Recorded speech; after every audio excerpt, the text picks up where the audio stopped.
My name's Elizabeth and I attend Hackney Quest. We want to get our voices heard without going to protests. My name's Tanaka.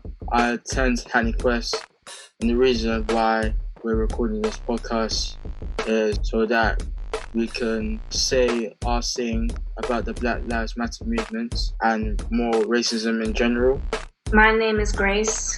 I go to Hackney Quest, and the reason why I'm recording this podcast is because racism is real and people need to hear real life experiences. My name is Freddie. I attend Hackney Quest, and the reason that we're recording this podcast is to raise awareness of the issues that Black people face still on a day-to-day basis. My name is Kyra. I attend Hackney Quest, and I am doing this because I want to get my voice heard without going into violent matters or places.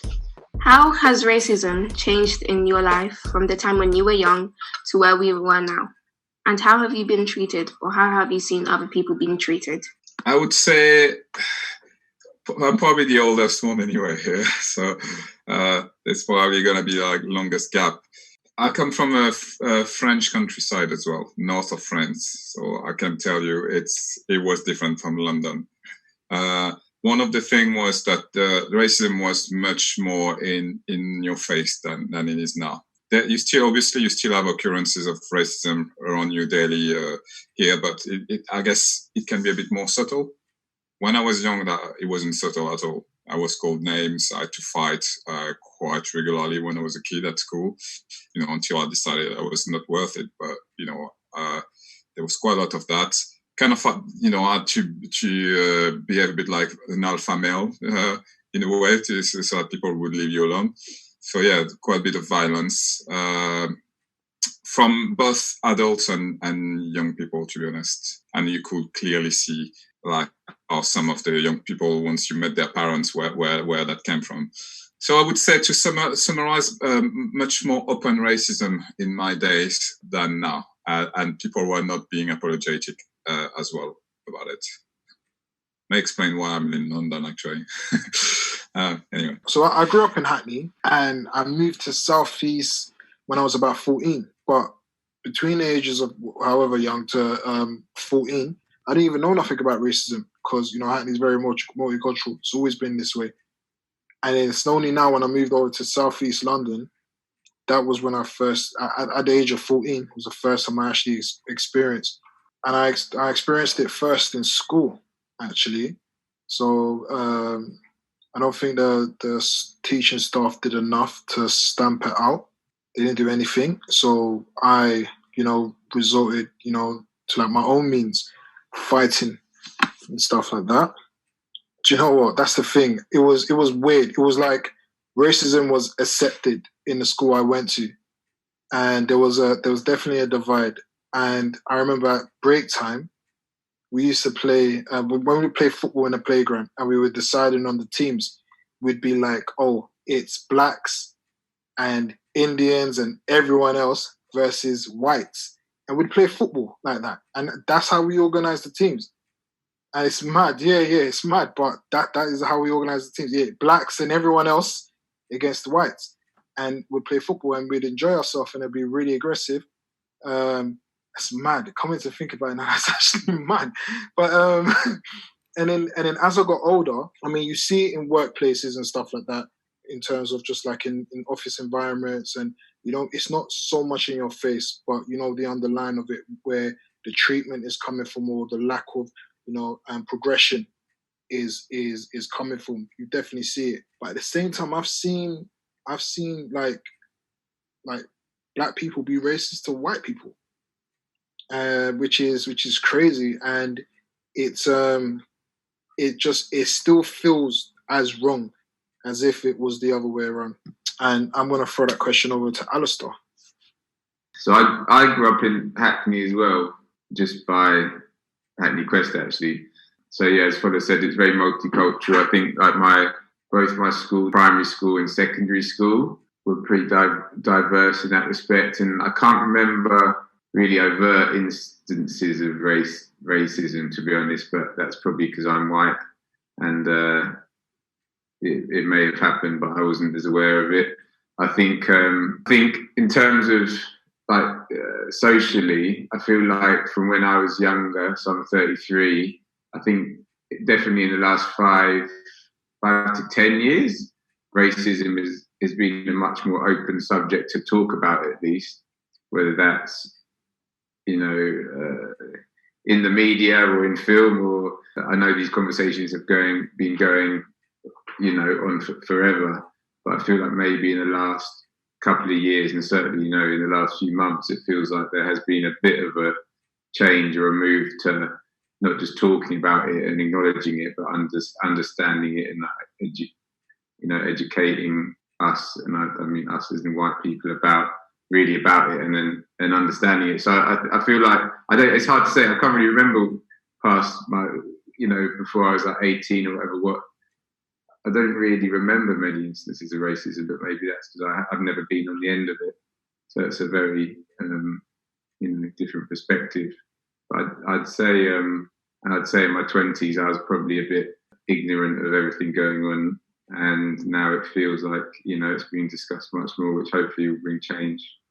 I can't think of many instances, actually, of when I've actually witnessed much racism. At the football, you sometimes get, people, and it's not just, white and black, it could be, shouting profanities at a foreign player from Argentina or whoever it is. There's that kind of atmosphere there, but no, I've never really experienced too much of it.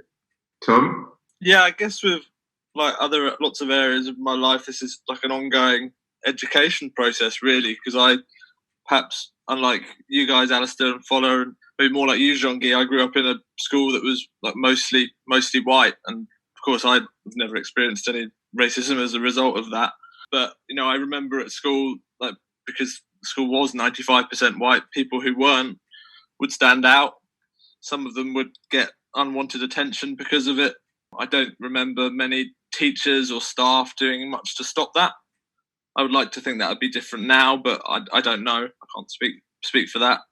And I think when I got into the big wider world, when I moved to London, which is obviously very different, and when I went to university in London, I was still pretty ignorant about all of this stuff. And I think probably my things I would say or do maybe reflected that. And it's not to say that I'm way better at this now, but I guess I'm certainly way more aware of those kind of issues now than I've ever been in the past. And I think me being involved in organisations like Hackney Quest or through my work, I kind of continued learning. One key thing for me is always just to stay in touch with young people like you guys and get your views on it, because obviously you've had very different experiences to me, and I see learning from those is really valuable. Is George here? George? Yeah. Yeah, so it's quite an interesting question. I think because I've kind of moved around quite a lot, it's hard to make a direct comparison between the situation I was in as a kid and now. But I'd say the main way I kind of saw racism as a young person was really kind of a very strong, strict social divide. So my kind of high school, my area was about 50% white British, 50% British Asian. So a lot of Pakistani families had moved over, a few generations ago.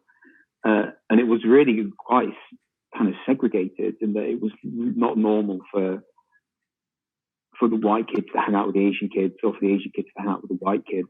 And definitely in primary school, I used to play a lot of cricket, which meant I did spend most of my time really playing cricket with the Asian lads and hanging out with them.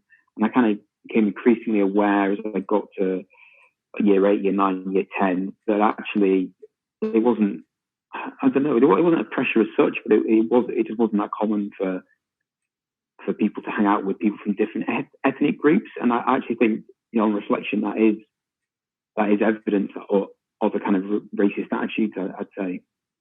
And then I think moving to London after uni, teaching in Hackney, one of the things I liked most about working at City, as I think something you go to, is just how integrated it was. And I think it echoes what Alistair and Fuller said, and that it does feel, like kind of everyone gets on, and actually it would be very abnormal to kind of, I guess you would isolate yourself if you were going to just hang out with your with your ethnic group or no one else.